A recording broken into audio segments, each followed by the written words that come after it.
a problem that other ladies have. It's a chick thing I've found. I say I'm sorry too much. Does anybody else do that? Any females? Yeah. And so my boyfriend gets really annoyed by this. He's like, you say you're sorry all the time. You hit the remote, I'm sorry, I'm sorry. It's like, how do I know when you're really sorry? I'm like, you can tell I just seem sorrier. I don't know. He's like, this is what we should do. To keep you from saying it too much, we should come up with something like awkward to say. Instead of I'm sorry. So he came up with oopsie poopsie. So when I say it, it reminds me it's kind of awkward, right? And so yeah, I've been trying it at home and stuff, and you know, like I accidentally bleached out all his clothes in the laundry. And like, oopsie poopsie. Do your own fucking laundry.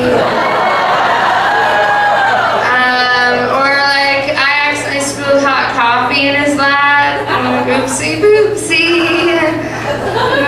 Can't use that one for a while. I meant his penis, it does. But now I keep doing it in real life, which is awkward. Like I was in a job interview, unemployed, and yeah, let's hear it for us. And I forgot my resume, and I was like, oopsie boopsie. Didn't get that job. I also have a problem with words. Like I think they mean something they do not mean. Does anyone else do this? Like I'm very sure of it. And I worked at a church. I used to work at a church, and there was a big pastors meeting, and it was a really great day, and I was feeling great. And I walk in, and I'm like, I'm feeling randy. Jesus makes me feel randy. And someone pulled me aside and they said, Randy means horny. It's like, Jesus doesn't make me feel horny most of the time. Sometimes. I don't know. Does anyone play video games here? I know we have like a diverse crowd. Yeah, so I got my boyfriend an Xbox for his birthday. I know, woo, best girlfriend ever. And then I got jealous and wanted to play too. So I've been learning how to play video games. And I've been playing this game called Call of Duty, and I keep winning prizes. Like I won most time prone, and then like I just won like most kills from behind. I'm pretty excited about it. Apparently I'm the only one, but it's pretty exciting. Most time prone. I get that in other stuff too. So with all that spending money and being unemployed, I'm like trying to find new ways to like pay my rent, yeah? And I was looking on like line, and I found this thing where you can sell your eggs for money. And I'm not using them, like I lose them every month. It's like, and it's like they give you $15,000 for eggs. Have them. So I got really excited, and I started planning out, this is what I'm gonna do with my egg money. Like I'm gonna buy a car, I can pay rent for like 2 or 3 months. I mean, it's Maui, so like let's not get too excited. And I was so pumped, and then I called, and they're like, how old are you? And I'm like, I'm 36. They're like, oh, your eggs are way too old. We cut off at 30. Yeah, don't count your eggs before they're purchased. That's what I learned. I learned other cool stuff though lately from the internet. Like, I learned, they did a survey of men, and like they surveyed hundreds of men, and they found that 90% of men said that when their wives or girlfriends leave the house, they look at porn online.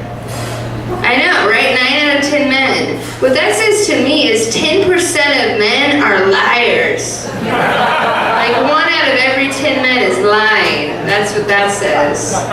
Lying men, liars. All 3 of you are liars. Okay, that's awkward because they can see me and I can see them. I figured out porn. Okay, moving on. So, speaking of pornography, my boyfriend and I were talking, and he's like, I should just take some naked pictures. And I could look at it and just be for us, just for us. It was like, wow, that's a lot of trust, right? Like, what if you sold them online or something? Like, I don't know. It's like, oh, babe, even really hot girls can't sell pictures of themselves on the internet. I love you too. Actually, because I'm such a good girlfriend, I was like, you know what? I was off island in Oahu recently. Some of my girls that are here, we had a fake bachelorette party, and it was awesome. So I was off island, and he's home all by himself, lonely. I was like, you know what? I'm gonna do something naughty. I'm gonna like text him a naked picture of myself, right? My private parts. And I hadn't really done that before, and I have a new phone. So I did the picture, and I did the whole thing, and I clicked share. But I was started to upload to Facebook. I know. I was like, no, and I couldn't stop it. So I'm trying to pull the phone apart and get the battery off, and I'm throwing it on the ground. And all I can think of is like, who's on my Facebook? It's like my father, and my brother, and my nieces. But I like saved it just in time. And then I went to text it to him, and Jason actually was holding his phone, and he threw it at me. So I almost like showed the entire world my boobies. And that's why I don't text naked pictures.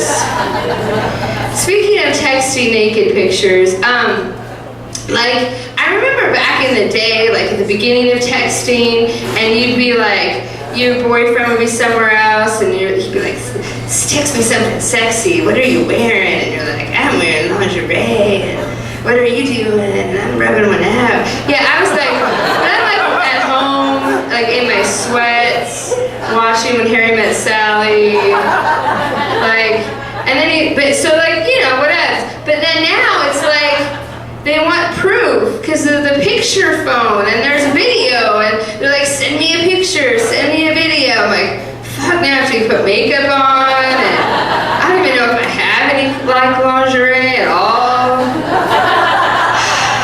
It's very inconvenient. Technology, done with you. So, yeah, okay, so I'm just going to end with kind of an embarrassing story. Is that cool? Yeah. All right. Okay, this is kind of embarrassing. I don't really share it too much, but, or every time I'm on stage I share it, but besides that I try not to tell people because it's really embarrassing. But I had salmonella poisoning once, like really bad food poisoning. Has anybody ever had food poisoning before? Yeah, okay, so if you've had it and if you're honest about it, having it, you'll know that your body stops controlling itself. Like it does its own thing on its own time. And so I had it really bad, and I had to go to the emergency room. And I got there and I was like, please put me as close to the bathroom as possible. Because, you know, when I gotta go, I just have seconds to get there. And so not only did they put me so far away that the bathroom was just like an oasis in the distance, I could barely see it, but then they take away all your clothes and just give you a gown, and that's it. It doesn't even have a back. So finally, like the time like hits me, and I'm like, okay, I have like 4 seconds to make it from here all the way over there.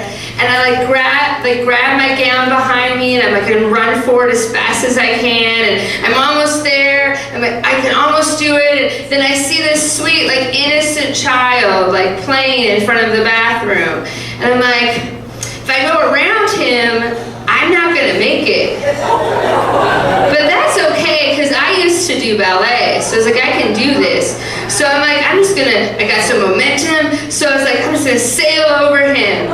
And I was like hovering in air, kind of like the Matrix. I felt like I was like frozen in time, and kind of like the Niagara Falls or a chocolate wedding and a wedding fountain, you know, the chocolate. I saw his innocence being washed away, like the BP oil spill. Yeah, oopsie loopsie. Oopsie fucking poopsie. Thanks so